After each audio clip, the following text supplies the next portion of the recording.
Gary, you were mentioning some new state legislation that's very exciting that's going on right now. So can you talk about that a little bit?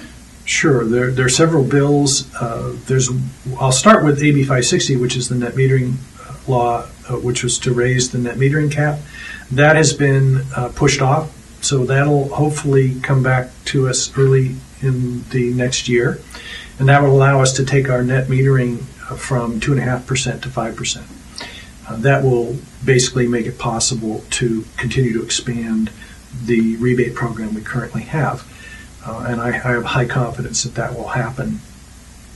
We also have a feed-in tariff bill sponsored by CalSEA, which is an organization, it's the California Solar Energy Industry Association, and I happen to be president of that association at the moment. It's several hundred of the solar installers, manufacturers, anyone in the industry of solar generally belongs to CalSEA.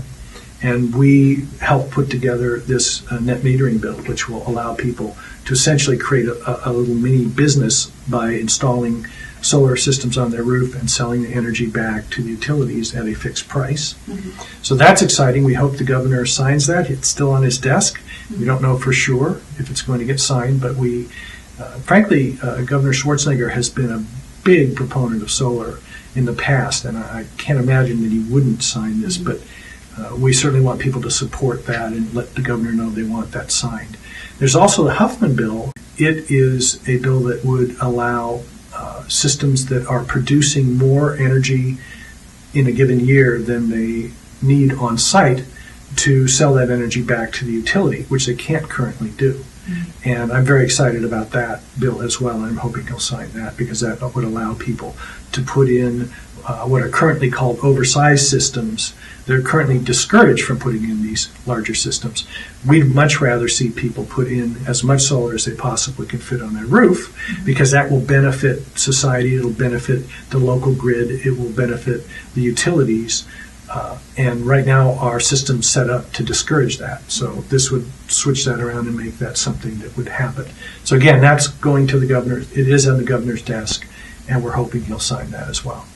So I know currently, let's say if your house produces more solar than you need, it gets, it goes back to PG&E, but PG&E doesn't actually give you a credit for it. So would this new program kind of force PG&E to give people a credit? That's exactly right.